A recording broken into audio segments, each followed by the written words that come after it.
warahmatullahi wabarakatuh. Halo semuanya, selamat pagi.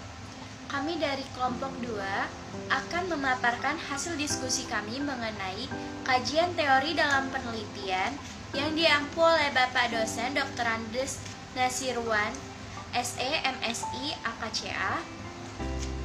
Sebelum itu, izinkan kami memperkenalkan diri terlebih dahulu. Saya Dia Yumirja sebagai moderator. Saya Astri Wulandari sebagai penyaji pertama.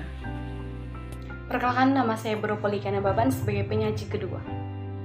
Perkenalkan, nama saya Adelia Syufitri, saya sebagai penyaji ketiga. Baiklah, adapun yang akan dibahas yang pertama, mengetahui pengertian dari teori dalam penelitian. Yang kedua, jenis-jenis penelitian. Yang ketiga, mengetahui langkah-langkah membuat kajian teori yang tepat. Yang keempat, mengetahui syarat-syarat menyusun kajian teori. Yang kelima, bagaimana model-model pengutipan dalam penelitian. Baiklah, yang pertama yaitu pengertian teori dalam penelitian. Di sini terdapat dua pendapat para ahli. Yang pertama yaitu menurut Kerlinger. Teori merupakan sekumpulan konstruk atau konsep, definisi, dan proposisi yang berfungsi melihat fenomena secara sistematik dan menyeluruh melalui spesifikasi hubungan antar variabel sehingga dapat berguna untuk menjelaskan dan meramalkan fenomena. Sedangkan menurut Cover, Sandler, dan Sun, teori adalah seperangkat konsep, definisi, dan proposisi yang tersusun secara sistematis sehingga dapat digunakan untuk menjelaskan dan meramalkan fenomena.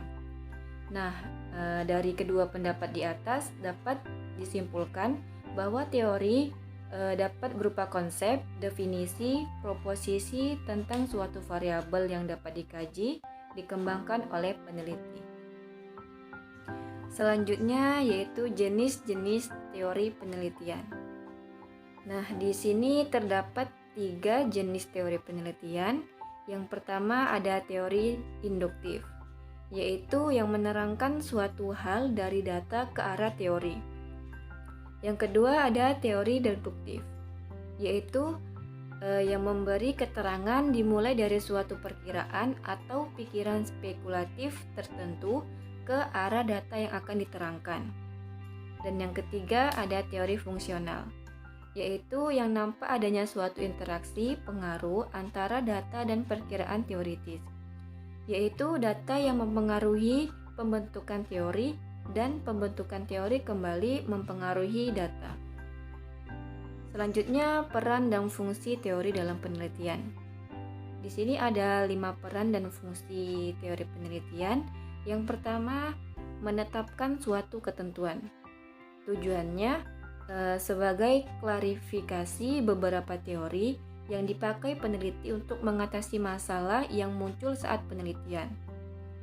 Yang kedua, ada menyatukan bagian. Nah, tujuannya adalah untuk mempermudah para pembaca yang berminat membaca karya ilmiah ini dan memahami isi yang akan dijelaskan oleh penulis di dalamnya.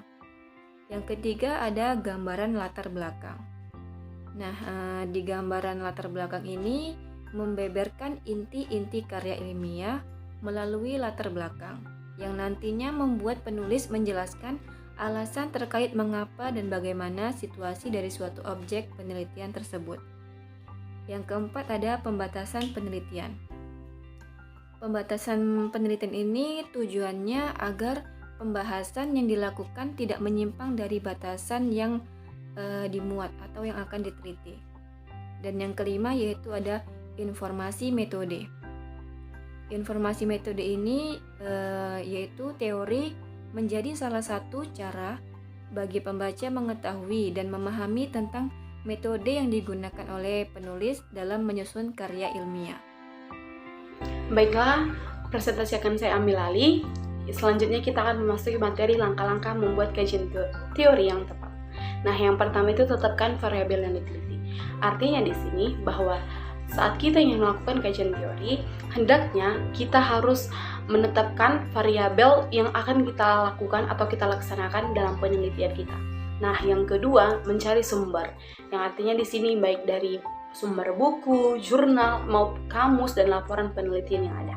Nah, yang ketiga itu, lihat referensi yang dipilih yang terkait dengan topik yang ditulis. Artinya, kajian teori kita ini harus sinkron dengan referensi yang akan kita lakukan atau kita tetapkan. Nah, yang keempat, cari dan bandingkan teori variabel dari berbagai sumber bacaan. Artinya, saat kita akan melakukan kajian teori, maka kita harus membandingkan teori variabel dari sumber yang satu dengan sumber yang lain. Yang mana? Yang dimana gunanya ini untuk agar kita bisa menetapkan variabel mana yang akan kita lakukan atau kita masukkan dalam penelitian kita. Nah, yang kelima itu, baca seluruh isi topik yang sesuai dengan variabel. Artinya, bahwa dalam membuat kajian teori ini, kita hendaknya membuat topik penelitian atau topik referensi yang dimana dia saling berkaitan atau sesuai dengan variabel yang sudah kita tentukan. Nah, yang keenam yaitu deskripsi teori dengan bahasa sendiri. Artinya, dalam pembuatan kajian teori ini, kita harus mampu memparafrase atau membuat serta mendeskripsikan kajian teori atau deskripsi ini dengan penggunaan bahasa kita sendiri. Nah, yang ketujuh dari langkah-langkah membuat kajian teori yang tepat yaitu mencantumkan sumber yang dikutip.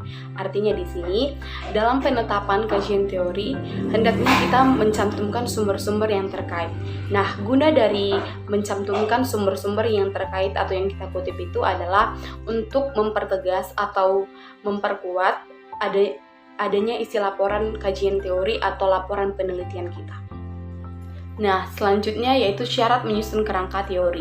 Yang pertama, susunan kerangka teori harus dilakukan secara rasional dan memakai semua variabel hingga elemen yang ada dalam karya ilmiah. Yang kedua, menggunakan kutipan serta sumber dari teori-teori yang digunakan dalam penyusunan karya ilmiah yang sedang disusun. Nah, yang ketiga, mencantumkan semua isi kutipan serta sumber kutipan yang dicantumkan dalam karya ilmiah yang sedang dibuat. Yang keempat, menggunakan 4 kutipan yang dipakai mengutip isi kutipan.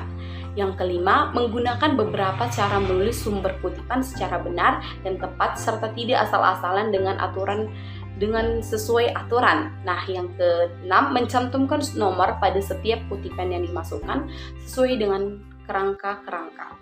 Artinya di sini, jadikan kelompok sesuai dengan nomor kerangka atau susunan dari kerangka yang teori. Nah, selanjutnya yaitu setelah disusun dengan tata susunan yang tepat, kutipan lebih baik diteliti kembali dari susunan kerangka teori hingga membuat struktur yang tepat. Selanjutnya, model-model pengutipan dalam penelitian. Dalam membuat kajian teori, kita juga harus menyertakan kutipan-kutipan teori itu diambil dari mana. Di sini terdapat 3 model. Yang pertama ada American Association atau APA Style, yang kedua ada Harvard Style, dan yang ketiga The Chicago Manual of Style. Yang pertama yaitu APA Style. Contoh pengutipan dengan model ini, yang pertama untuk referensi pada tulisan ataupun kutipan. Di sini kita buat dulu teorinya apa, lalu kita sertai nama pengarang dan tahun pengarang tersebut membuat teori itu. Yang kedua, referensi pada akhir tulisan atau untuk daftar pustaka. Di sini kita buat nama pengarangnya, lalu disingkat untuk nama panjangnya, lalu tahun pengarang tersebut membuat teori, lalu judul jurnal, nama jurnal, volume, dan halaman jurnal tersebut. Yang kedua ada Harvard Style. Yang pertama contoh untuk kutipan hampir sama dengan APA Style, tapi di Harvard Style ini untuk pengarangnya lebih dari 1 orang, dituliskan semua nama pengarang-pengarang tersebut. Jadi teorinya dulu kita tulis, lalu nama pengarangnya lengkap dan tahunnya. Lalu yang kedua contoh penulisan untuk daftar pustaka. Di sini kita buat nama pengarangnya beserta kawan-kawannya, lalu tahun dan bulan, lalu judul bukunya, dan juga nama penerbit dari buku tersebut. Lalu yang ketiga ada The Chicago Manual of Style. Jadi model ini disebut juga dengan model catatan kaki.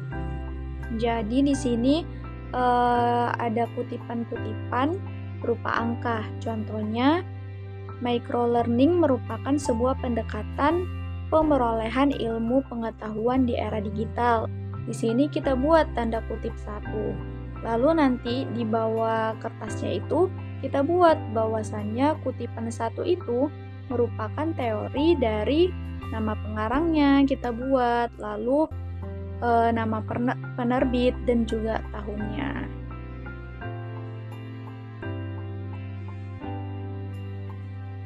Baiklah, demikian video pembelajaran dari kami kelompok 2. Kami mohon maaf apabila ada salah-salah kata. Kami ucapkan terima kasih. Wassalamualaikum warahmatullahi wabarakatuh.